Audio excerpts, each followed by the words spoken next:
Bismillahirrahmanirrahim. Welcome you all to the final session. I think, as I understand, you're very, in a short time, in-depth discussion in the various panels. So we will just jump into perhaps get the, in each of the panels, I believe our colleagues have collected the notes and gathered the views of the various participants. Perhaps we can start to hear from them, and then some final concluding remarks from us.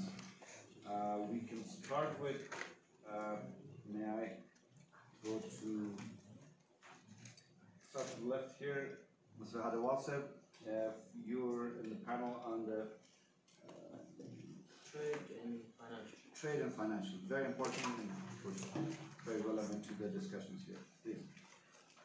Bismillahirrahmanirrahim.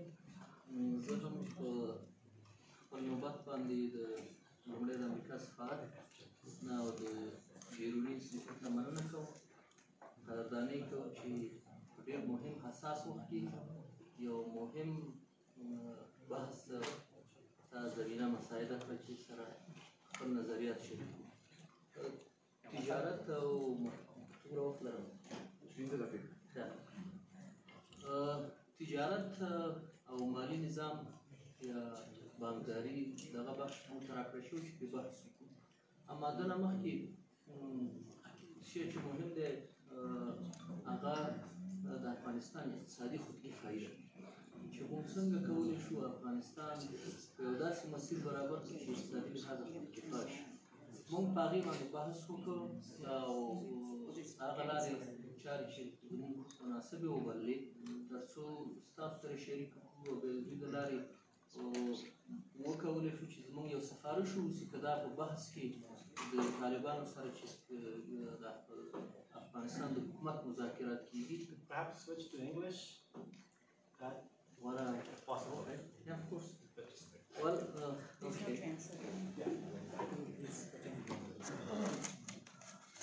Well, thank you. Let me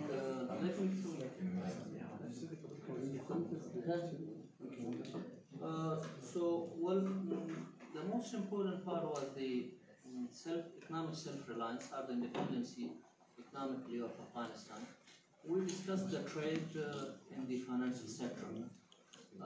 As you noticed during the first panel, the former ministers and the cabinet minister, they discussed and they have mentioned certain statistics which is alarming, definitely, and that means the trade during the past 5 years has been decreased and had a tremendous impact on the daily life of Afghans. So in order to develop the mechanism for the trade facilitation, and then that can lead into economic growth in Afghanistan, we suggested the following points, not only for the trade facilitation, but also on overall on the economic system of the country should be discussed with the Taliban during the intra-Afghan dialogue, because there is a certain differences over the economic mechanism or the economic the setup of Islamic vis-a-vis the convention. Our first recommendation is that yes, definitely the Taliban has a different understanding from the banking. Their perception is that Islamic banking can respond into all needs and demands of the people. When we says we have, although, let me tell you one thing, even during Taliban time there was banking in Afghanistan, but a little different from what we have now. Even there was a conventional banking, although they stopped banks offering interest, but the assets they were holding from the public were all based on interest. But they did not liquidate the banks. They itself is a good sign of that they can, if we negotiate properly, they can come up with, they can agree with our proposal. And our proposal is that we have spent a lot of money, invested a lot on the banking in Afghanistan. Currently, the total assets of the banking sector is is increasing $5 billion. More than 9,000 employees are working in the banking sector, and hundreds of branches covering the entire country. So all these, if a suggestion from the Taliban comes and say, well, we want the Islamic banking, that means we have to liquidate all these, and that will have a negative impact on the economic development in this country. So what we said, what we recommend is that the negotiators should raise this issue and suggest, like rest of other Islamic countries, prominent Islamic countries such as Saudi Arabia, they have a mixture of the banking sector system, the conventional and Islamic. I mean, they have parallel, both systems functioning in the country. So left to the citizen, whatever they choose, they can get their services. So we recommend the same thing. And we have the Islamic banking in this country, but yes, on the development of the Islamic banking sector, we also ask that the government should focus and they should facilitate how to enhance the efforts in order to offer equal products and services to the, whatever is in the conventional banking. The second that we said was that the financial support from the international community, that should be spent on the infrastructure building rather than the consumer part, and that will help the economic development in this country and can help the real self-reliance of this country.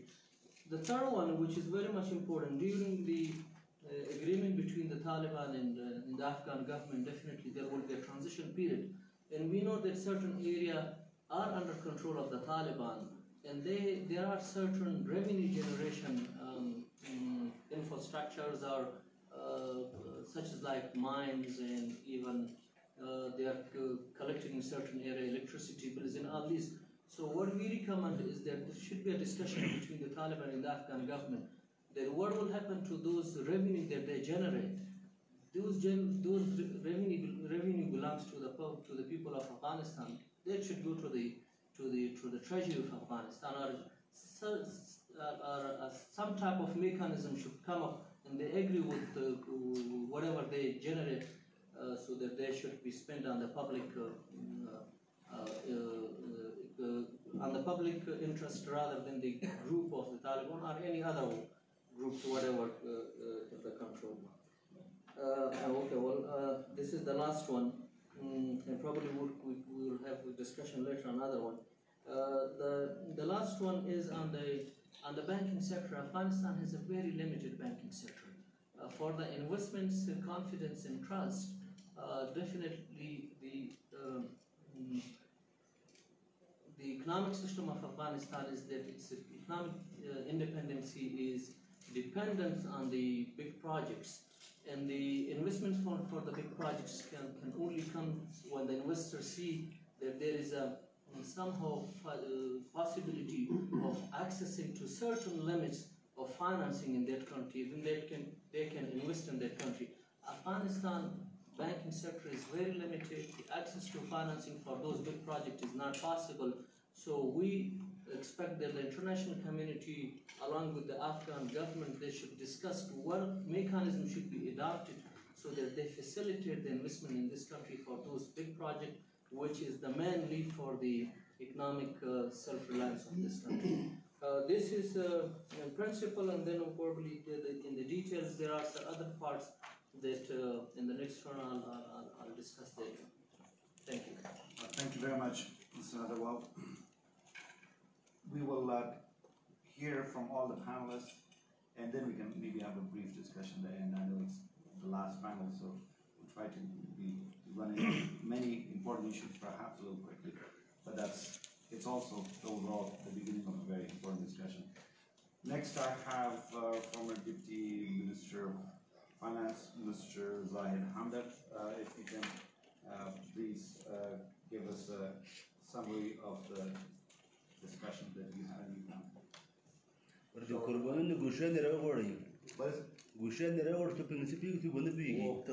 ما ويجنور نشتري تقصد دوستان نور translation system baham mishte kasın. Ondan sonra جنش تدا أجندة خدت بوطني جبدي بمن جبوي كيبيا. شخيرة تقول سرقة دخل. بالكلام. بس ليش هو صار بعد كسان عريبهم ترجمة بعد بدي بيجي. وخير. This is right. يا أسبوع. نارك دوار فات. بسم الله الرحمن الرحيم. أول فوق البيروني انستيتيوت أو الأمريكية المتحدة العرب برنامج تنظيم كل بيد كافر سبب خاص كذا ما هم كلام كم شيء درس الفاناس تو الفقر ونوم يو بخش سمن ذكروا أفغانستان كي دربختنا فقر كثير وبنزوج فقر كي تقدرش لأن هدش في سلسلة تكشير بعض إحصائيات خيتي وكون في سلسلة بعض إحصائيات خيتي إذا كون في سلسلة وده ده زاد هذا وكون كي إحصائيات خاص كلا شركات يا فاميل يا دارس حكام كانوا وزارة المسؤولية أو دارس جوان دارس مختلف من دارس منزل تنظيم كده وكان الحكومات أو خاصة خاطر زمان بخش سؤالنا خليه وكمان بعض البخش من خلا فكركم زمان زردا وشيء كم أغا profitable strategies كم شيء كلام موصلة استراتيجية مثلا سكومك ولا الشغال فقط تحول سكومك شيء منتشر فدرسنا المهم شيء ده أغا تدير سعادة وتوتيجي تو important and titled شيء ده the protect of poverty is create more jobs. How do we create more jobs? ده ويا بخش زمان the Basunu Sige Pandaki, Ario Institute of Poverty, means the jobs the Kambashki of Haskar. Our team Afghanistan के तना कुकुलो बांडो के नदा. देर बाद वज़ीयत Fallon the पारा बखारो के दे. कम चारा पर power से बोलते हैं. लेकिन this is one कम चारा द vulnerability दा खास कर मुख्तलिफ शॉक्स जिनमें का बाद हवा ता दा वाक़न तो फामिली वाले जहाज़ से मानसिक इशारा होगी. खासकर اقتصادي د وجه په خاطر باندې اوس راځو د همکارانو چې کوم مشترکه نظریات زما چې څنګه کولی شو چې فقر په افغانستان کې کم کړو او دا یو بخش د خبرو اوسېږي کله چې دغه مسایل د صلح پروسې خبره د خلاص شروع شي په ارتباط د صلح زموږ شخصي نظر دا دی زموږ خاص کر د ګروپ چې صلح د خلکو د خاطره ده peace should be a people-centric peace. That is, none زه یا نن سبا پس شو نمائندګي کوي نو موږ اصلا د نورو باید نمائندګي وکړو. موږ په حیث د واکداران د صلح نه وستل. چې موږ دغه حیث په ځان کې ځای په ځای کړو چې موږ نماینده د خلکو دغه تقاضاوې دي په دغه خاطر باندې peace باید اوسي people-centric peace. اوس یو موضوع ده چې فقر چې دی فقر چې د صلح د فقر په کمولو کې کومک ونه کړي فکر وکړئ چې دغه صلح کې یو څه نه خراب کوي چې دغه د خلکو کوم چې 50% خلک دي د دوه خلکو هغه تقاضاوې چې دقیق ځای په ځای شوي نه دي څنګه ځای په ځای کړو د همکارانو نظر دا په نړیوال پریکټس کې یا په عمل کار د کاهش د فقر کې دوه قسمه ده یو انکلوسیو ګروث سټریټجي همه شمول چې کې د انسانانو مکمل حقوق باید پکې ځای په ځای شي او دولت یا حکومت مکلفه دی چې د انکلوسیو ګروث سټریټجي په اساس باندې آهسته آهسته په کالو او د 15 کالو په دوران کې وروسته راځي په همه ابعاد کې راځي د صحت بهتريږي معرف کچه بهتريږي د مفهوم صحت د مو صحت دا ټول پکې چې د تمرکز د حکومت یا د صلح نه بعد مشترکه حکومت یا قسمه نظام اوسېږي چې دوه په دغه باندې توافق کې چې زمون یوازینی استراتیژي یا پالیسي په خاطر د فقر کمولو انکلوسیو ګروث سټریټجي ده نو دا د دې لپاره خپل هغه مکمل په نړیوال کومېټونو کې باندې کار شوی هغه ټول ارسه ځای په ځای کې کولای شي په اساس د مارک سټریټجي مخکې لاړ شو او دغه به یوازینی نظر زما اوسېږي چې د انکلوسیو ګروث سټریټجي موږ ځای په ځای کړو په صلح کې نو ټول افغانان کوم چې د دوه چې کوم هغه اساسي ضرورتونه دي هغه ځای په ځای کېږي What I want to try to reassert on this point is that during the peace negotiations, okay, especially if peace would be a people-centric peace, and it should be, if peace doesn't bring, relief, in the poverty, to ourselves that we have not actually dealt the peace file, with a larger presentation of our people, which is 51% of our people currently lives below the poverty line. So this is very much in order to address poverty. One of the best practices so far being advocated globally is to follow more of an inclusive growth strategy, where all basic human needs are being an inclusive part of the growth strategy. This includes focusing on public infrastructures. This includes focusing on the delivery of public services, the basic ones. And of course, it's also very important to give a sense of a new reach to the people. A sense of a new reach to the people that following this peace file, which has come in place, there is a sense that everybody finds himself or herself that he, she is benefiting. And this could be only through better delivery of public services. My colleagues had also had some other thoughts on it, since I had a very diverse and strong team. There are thoughts that, because in a shrinking economy, or where the resources are so scarce, how do you ensure a better public services or finance an inclusive growth strategy? Of course, it's very important that we should also look into the productive infrastructure, the bigger water dams, the bigger roads, the railways. Just nudge me. Well, you've gone over, but I'll just take a couple more minutes and then I should be done. So we thought through more important, better investment climate, the country should be able to attract more new investments that should fill the gap or the void for the bigger public infrastructure, which we would be calling it the productive infrastructures, bigger roads, bigger new airports. So, since I have served, as a Director General for the National Budget for a year and then as a Deputy Minister, so I have a very good idea of how restrained we are on the fiscal basket. So imagine completely ignore that part in the next 5-10 years that we or the government should be financing these bigger productive infrastructure from its own budget. There's no way. Because if you look at the scope of the needs, following an agreement on promoting inclusive growth strategy, take apart or take out to get investing in productive infrastructure from the national budget. There are other ways to do it. Improve the investment climate, let others come invest here. Also, it will help further with job creations and more confidence in the country. So one guy comes, she becomes successful, the next one is there. So maybe I think I should better stop here. I think, but this is pretty much, I think, if in larger terms, if the peace file doesn't include or focus, strategically on inclusive growth, then everybody gets benefit. I am a little worried about that because it's the people, who doesn't, who creates the momentum, be the positive or be the negative momentum. So this is pretty much from me, Kaun, and thank you very much. thank you. It's clear. بسیار تشکر. آقای از جامعه وزیسه به قبلی جناب سعادت نادری وزیسه به قبلی شهرسازی تقاضا میکنیم که راپور گروه‌کاری هم نظریات ارائه کنیم. تشکر سید. بسم الله الرحمن الرحیم. به اجازه جناب کاکرسی و اعضای محترم، ما هم باز هم به نوبه خود از سفارت محترم امریکا صورت گرفت. عبارت از این بود که در قلم یک نهاد نظامی است، نه یک نهاد اقتصادی و تجربه از آنها در قسمت تجارت و اقتصاد به نهایت هم ضعیف است.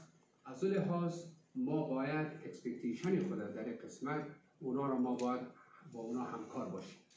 در حین زمانی که ما با اونا باید همکار باشیم، ما باید فلکسیبیلیتی از خود هم به اونا نشان بدیم، بالخصوص که اونا تقاضایی که اونا میکنن در قسمت موضوعات بالخصوص در قسمت موضوعات فاینانشال اقتصادی اسلامی دیگر اگر ما حاضر هستیم که اگر در قسمت کنونشنال بانکینگ ما ایرا در یک روز از بین ببریم و بریم به طرف اسلامی بانکینگ. در این چون صورت گرفت من میخوایم که این را ما تکرار کنیم. همچنان بحثایی که در اینجا صورت گرفته بود که موضوعات اختطاف، موضوعات امنیت، موضوعات پولی که امروز از قراردادها گرفته میشه در مذاکرات بین الافغانی، بالای این موضوعات هم باید صورت بگیره که آیا وقتی که این نظام طالبان میاین یک جا میشه با نظام دولت جمهوری اسلامی افغانستان، باید فعلا دو سیستم وجود داره. این باید این بحثایی است که باید بالای سوال شود. دیگه بحثی که در اینجا صورت گرفته بود که 70% مواد مخدر افغانستان امروز کنترلش یا ای که تأثیری نظام طالبان بالای داره. این چی میشه؟ ما در قسمت نارکوتیک چی میکنیم؟ و بحثایی که در اینجا صورت گرفت در بین گروه ما ای بود که ما این معقولیت از خود نداره که ما نارکوتیک در یک روز از بین ببریم. چرا همین نارکوتیک ما مثل کشورهای دیگه اسلامی مثل ترکیه این را ما قانونمند نسازیم که از این هم بهره‌مندی از لحاظ مالیاتی شویم و هم در این زمان یک خلای بسیار کلان در اقتصاد مملکت به وجود نبیاریم. و همچنان دیگه بحثایی که صورت گرفته بود که 70,000 برادرای طالب ما که امروز می جنگند یا 100,000 یکی است، اینا سرنوشت از اینا چی میشه؟ ما بیزنس کلایمت قسمی جور بکنیم که این پایداری از خود داشته باشه، سستینبیلیتی از این مهم است، اینتگریشن از اینا در نظام افغانستان، در سیستم اقتصادی افغانستان، برای از اینا کار، شغل و همچنان در قسمت تحصیل و تعلیم skills development بالای از این بسیار بحث صورت گرفت که چی نوع موضوعاتی و برنامه‌های درست بنیادی را ما در این سرش کار شود که این را مد نظر بگیریم. همچنان بحث‌های دیگر صورت گرفت که ما شاخص‌ها را داریم در قسمت بیزنس کلایمت که عبارت از فساد است، عبارت از موضوعات امنیتی است، بیروکراسی است و چی نوع پرکتیکال قدم‌های عملی در قسمت ما بگذاریم که ما بتانیم که یک اقتصاد پایدار داشته باشیم که پایداری صلح به او ربطی مستقیم دارد. همچنان بحث دیگر راجع به اقتصاد کنونی افغانستان بود. اگرچه در قانون اساسی بازاری آزاد است در افغانستان، ولی متاسفانه عمل کردی که در این اواخر از طرف حکومت میبینیم، ما بیشتر میریم به طرف اقتصادی مرکزی centralized اکونومی میریم. و همچنان دیگر بحثایی که صورت گرفت در قسمتی سکتور ماینینگ بود که در معادن فعلا ایلیگل ماینینگ صورت میگیره. در این بخش یک قسمت اعظمی از این تحت تصرف چیستان طالب هستند. سرنوشت از این چی میشه؟ اگر ما بخوایم که افغانستان رو ببریم به طرف سستینبیلیتی و فارن دایرکت اینوستمنت در افغانستان بیاریم، پول خارجی را در اینجا بیاریم، سرمایه گذاری کلان در اینجا صورت بگیره، تا که ما سکتور ماینینگ رو به پایش ایستاد نکنیم، من فکر نکنم که دیگر سکتور بتانن بودجه کلان افغانستان یا خلایی که 70% وجود داره این را بتانیم به توسط سکتورهای دیگر پر کنیم.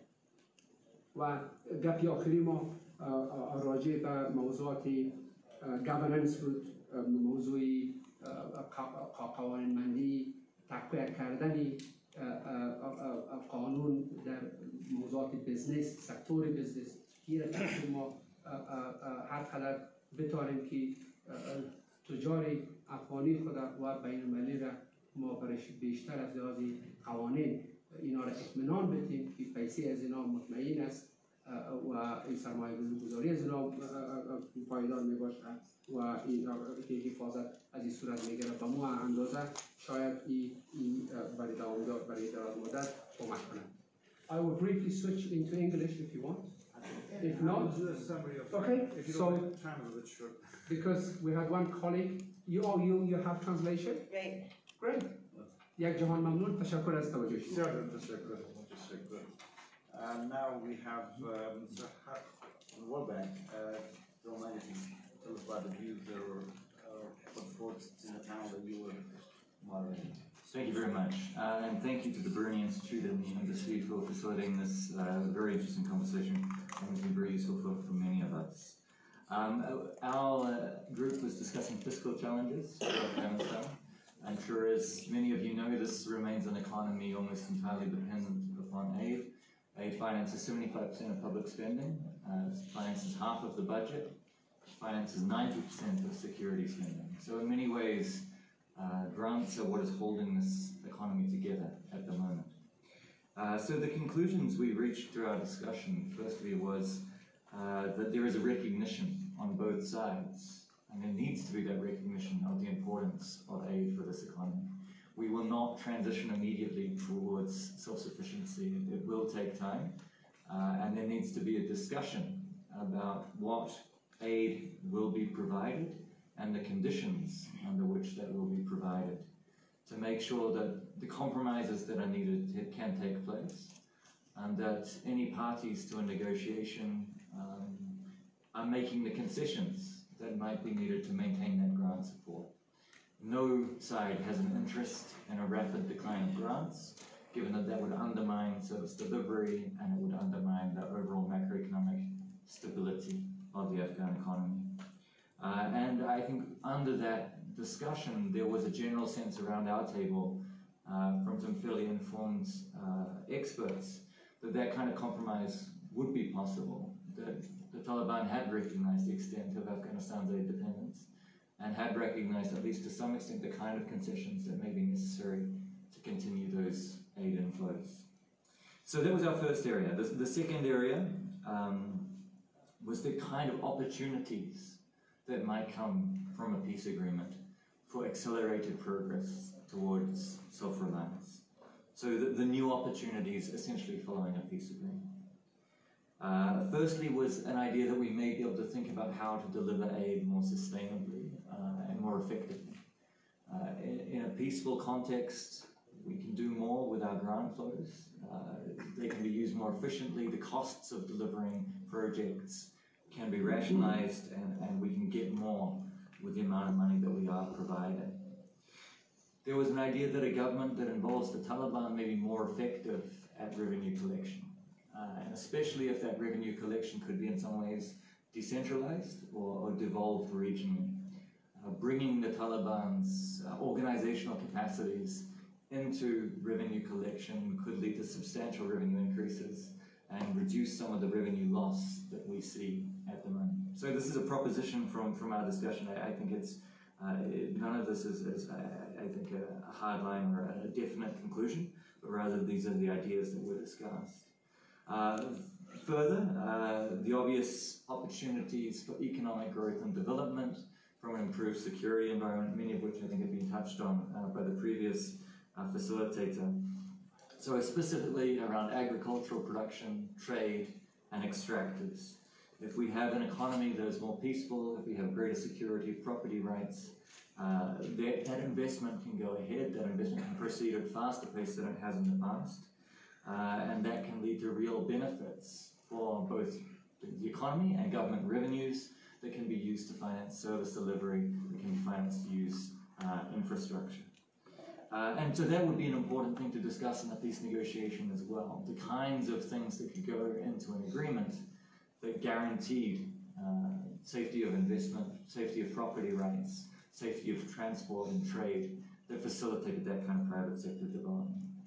And finally, on the opportunities, was a discussion of the security sector. And the opportunity, I think there was a wide recognition that there would have to be some absorption of demobilized fighters into the security sector, but I think a consensus view that the overall costs of the security sector could be reduced even in that context, given that so much of the current security budget is absorbed by capital spending, operations, which actually accounts for much more of the security spending than the personnel costs. So even if you were marginally increasing the size of the security sector, that could be done at lower cost than we're currently spending, freeing up resources for development, freeing up resources for expenditures in ways that would support broader growth. The third conclusion we reached was the importance of jobs. Whether that's demobilization of combatants on both sides, or whether that's employment opportunities for returnees, refugees, and internally displaced people, there will be pressure for employment creation to avoid the resurgence of conflict pressures, the re-emergence of conflict pressures. Again, I think very much echoing the points made by Hamdad. So any kind of growth model needs to be employment intensive, and public resources need to be available to create sustainable jobs. Finally, the fourth point that was made by our team was the opportunities that might come from incorporating the Taliban into a state. Having a government that involved the Taliban may lead to some increased sense of accountability for service delivery, some increased sense of the importance of revenue collection, some increased sense on the importance of overall private sector development and private sector growth that was shared across the parties to the conflict so far. And that capacity for the Taliban to see problems of employment, problems of private sector development as issues for which they would share accountability may be productive in some senses. It may lead a change of incentives towards finding common ground for improving service delivery, for improving the effectiveness of government and supporting private sector growth. So let me stop there. Thank you. Thank you very much, Mr. Hart.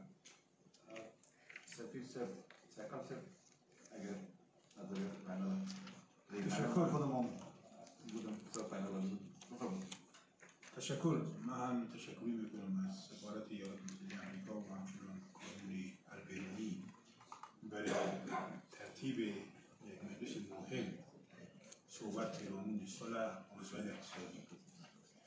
به خاطر دارم که در سال 2010 وقتی در اجلاس سران ناتو به لیسبون تصمیم گرفته شد در مورد انتقال امنیتی، یک بی‌تفاوتی وجود داشت در مورد انتقال اقتصادی و صحبت‌های کمتر و به خاطر دارم که در ختم 2011 وقتی که ما رفتیم رأس یک تیم اپوزیسیون و کنفرانس بوردو مسئله اقتصادی رو با جدی مطرح کردیم در بوردو و همون باعث شد که 6 ماه بعد کنفرانس در ژاپن صورت می‌گیرد در توکیو با یک تمرکز خاص برای مسائل اقتصادی. ولذا من فکر می‌کنم شاید من اشتباه کرده باشم، همین اولین مجلس نسبتاً مهمی است که ما در رابطه با اقتصاد در روند صلح صحبت می‌کنیم. البته که در حال مشکل هم است به خاطر از اینکه ما چیزی بسیار زیاد نمی‌کنیم، مخصوصاً در مورد ضمایم محرمی که در دوحه طول چند دفتر نهایی شده. چیزی می‌فهمیم در مورد چارچوب خود موافقتنامه، اما فراتر از اون چیزی زیاد نمی‌فهمیم. لذا مجبور هستیم که با سناریوها کار کنیم. تا جایی که من صحبت‌های دوستان رو شنیدیم یک قسم در یک فضای مثبت صحبت می‌کنیم، اما بسیار مهم است که ولی اینکه در فضای مثبت هم صحبت می‌کنیم، فضای نه چندان مثبت هم مد نظر بگیریم و فضای خدا ناخواسته ناکامی رو مد نظر بگیریم. یادم است که در سال 2006 وقتی که ما INDS یا استراتژی انکشاف ملی افغانستان رو برایش کار می‌کردیم، با وجود از اینکه می‌فهمیدیم که مشکلات در راست، اما ناامنی را نادیده گرفتیم و استراتژی را تکمیل کردیم. دوستان دیگه اعتدال هستن به خاطر ولی لذا خوب است که در هر موردی که صحبت میکنیم در رابطه با صلح لااقل 3 سناریوی کلان فراموش نکنیم. سناریویی که نسبتا موفق می باشد، مواد موافقتنامه 70-80% عملی میشه و ضمایمش جدی گرفته میشه و جوانب بازی خود درست بازی میکنن روی هم. و سناریوی دوم که فعلا وزیر 50-50 می باشه، نیمه کار میکنه نیمه کار نمیکنه و سناریوی سوم که خدا نخواسته موافقتنامه کسی بهش احترام قائل نمیشه و نقض میشه و در اون حالت چی باید کنیم؟ در اون حالت اقتصاد افغانستان چی خواهد شد؟ دو سه نقطه پیش من مهم بود که به دوستا هست کردم. یکی مسئله مشروعیت خود نظام است و مشروعیت خود حکومتداری است. خامخواه که ما وقتی میریم به طرف پروسه صلح و اگر یه عملی میشه سرانجام طالبان میخواهند یک بخشی از حکومت افغانستان باشند، یک بخشی از قوای سیاسی افغانستان باشند. چی این مشروعیت خواهد حکومت آینده افغانستان؟ شما معلوم است که همیال حکومت ما از مشروعیت نج میبرد. شما معلوم است که انتخابات آخری که ما داشتیم کمتر از 9% از جمع 18 میلیون واجدین شرایط رأی اشتراک کردن در انتخابات که خودش نشان میده یک بحران کلان در رابطه با اعتماد بالای سیاست در افغانستان و چی کنیم که دوباره اعتماد برگرده به سیاست افغانستان.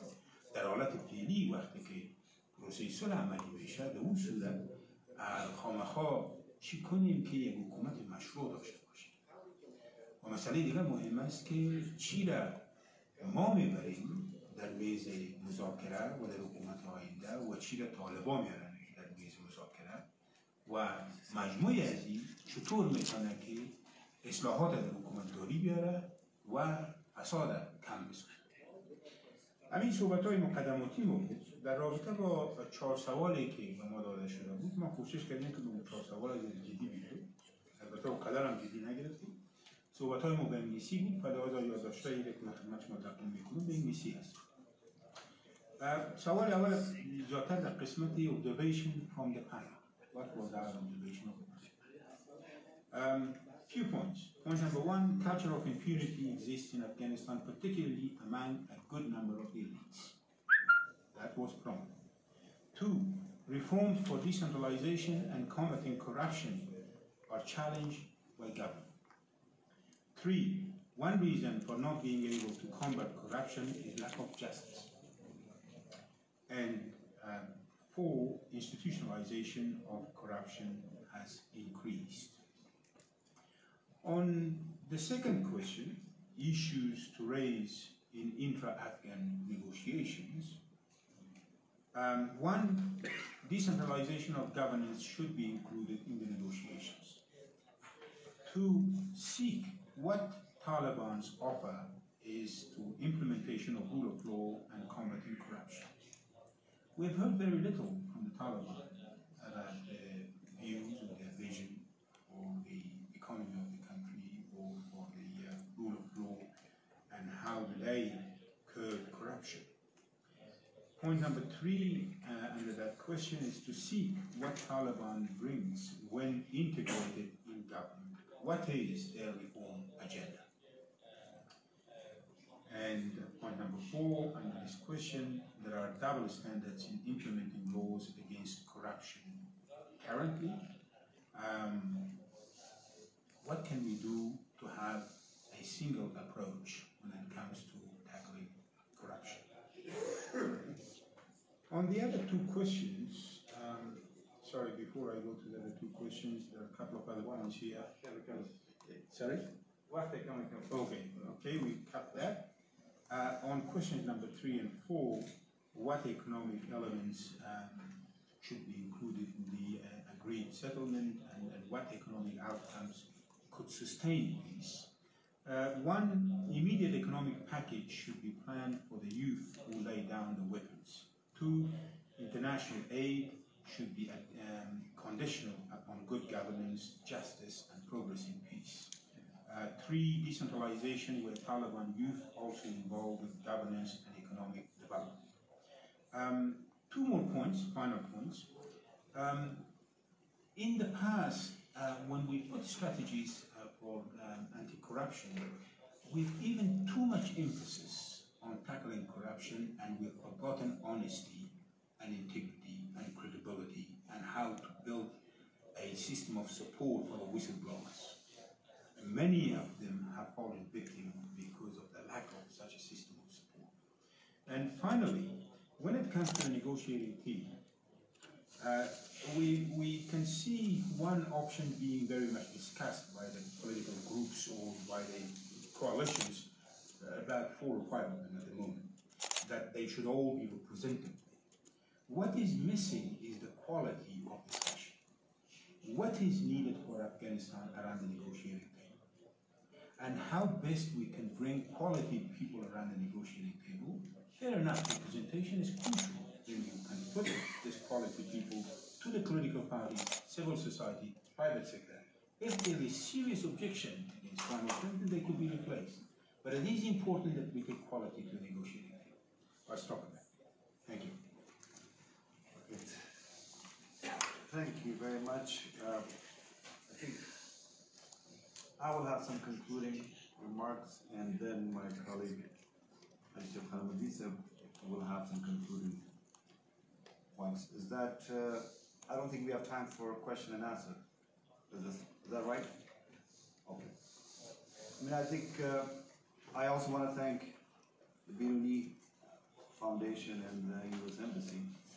This is a frankly first of its kind, and it's great. I think I wonder if the new environment has something to do that actually the embassy has opened up, and I think we all welcome it. And this discussion was very in-depth and actually very needed, and the start of a very, very in-depth discussion.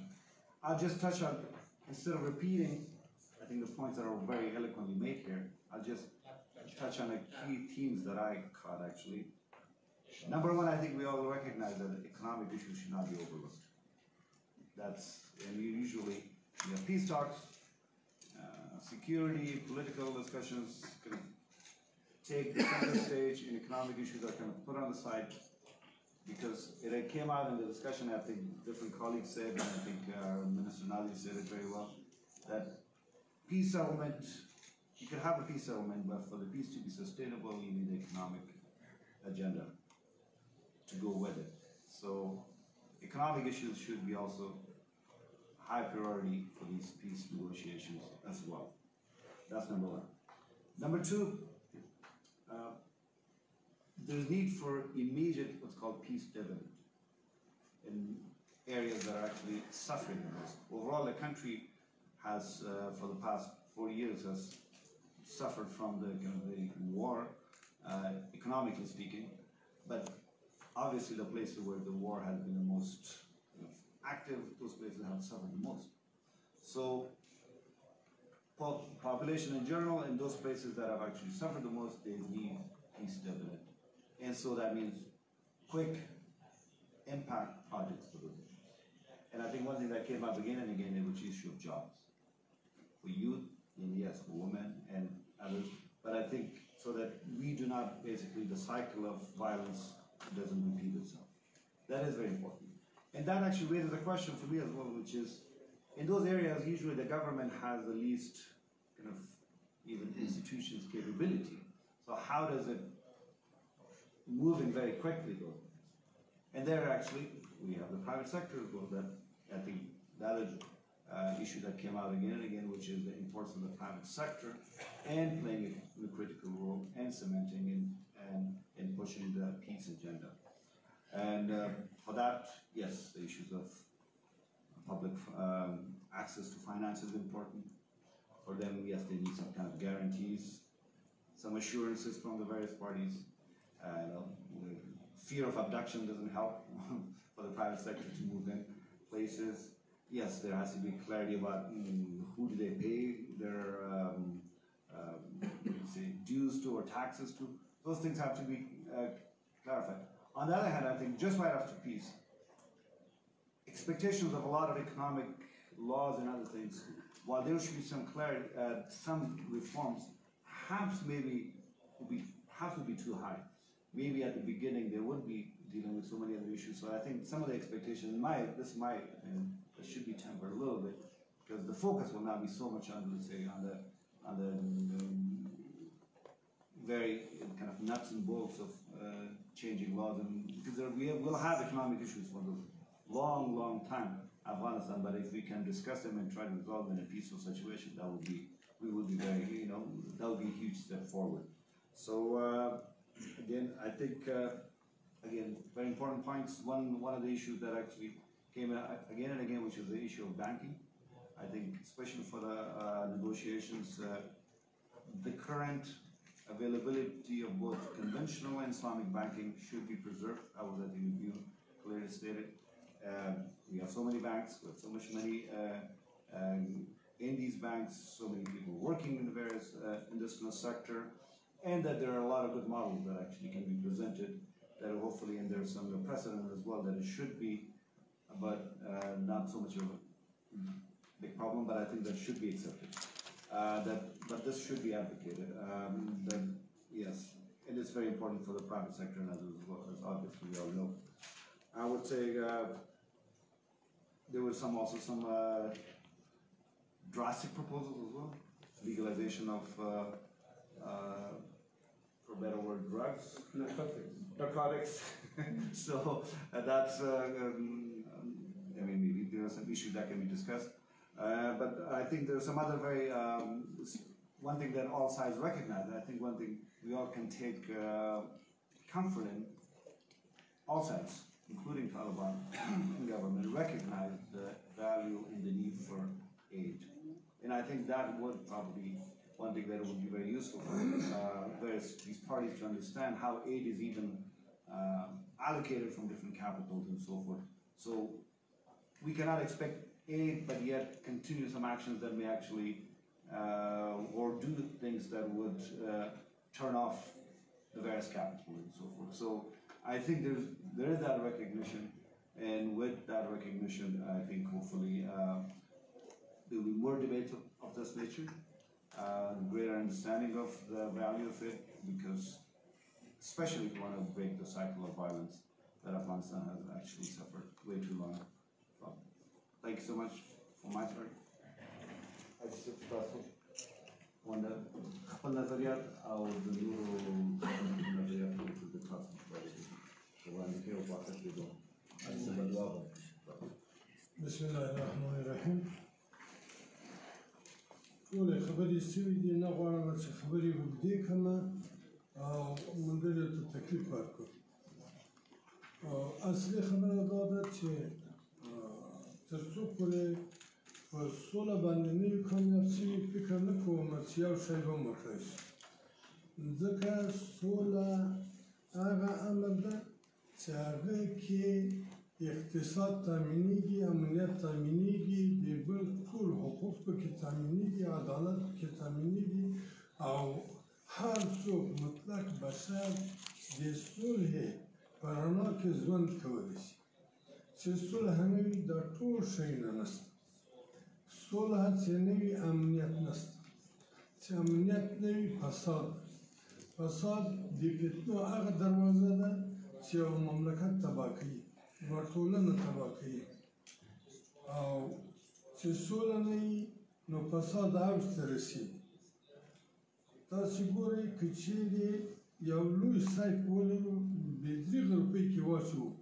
خو سیف سوری وي ترې تویېږي اقتصاد هېڅکله وده نه کوي ځکه خو سرمایه غیبېږي ورکېږي خلک یې وړي نو اول د دې خبرې ډېر ضرورت ده چې څنګه وکولی شو سوله تامین کړو سوله راوړو د بیروني انسټیټوټ او د سفیر صاحب نه مننه کوم دغه کانفرانس چې یا ډیالوګ چې جوړ شوی ده دا ډېر مهم ده په دې کې کومې شپږ موضوعګانې چې په اجنډا کې ذکر شوي دي دا هره اجنډا د میاشتو خبره ده د 3 دقیقو خبره نه او نه دا په 3 دقیقو کې کېږي او نه د دې ټولو ملګرو نظریات په دې کې اخیستل کېږي اول باید موږ د صلحې دپاره وګورو چې صلح راوستلی څوک یې نشو راوستلی هغه عوامل وګورو چې صلح یې ماتل کړی دی چا ماتل کړی او هغه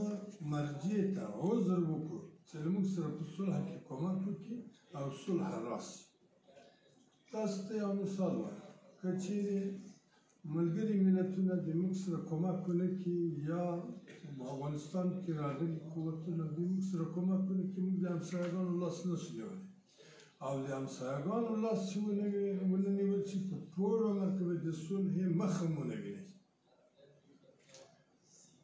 او کله چې صلح رانغله اقتصاد هیڅ کله وده نشي کولی، امنیت دلته نشي راتلی، عدالت نشي تامینېدلی، فساد مخه نشي نیول کېدلی. نو تر مخ په ټولو کې دا ډېره مهمه ده چې موږ هغه دوستان نو باندې کار وکړو چې د هغو وس رسېږي د موږ سره په صلح کې.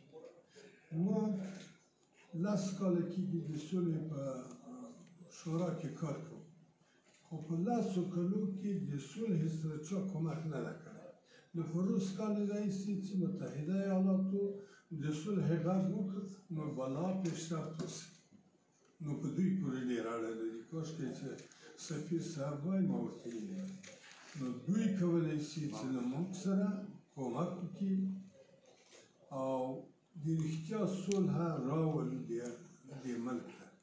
موږ مستحق د صلح یو، موږ ډېر کړاو لیدلی، موږ 40 کاله ځپل سوي یو، وژل سوي یو، وران سوي یو، تباه سوي یو، برباد سوي یو، انسانان یو، بشر یو، او اقلا د بشر د حقوقو له نظره باید موږ ته دنیا وګوري، راسره کومک وکړي، نور هم له جنګه خلاص کړي.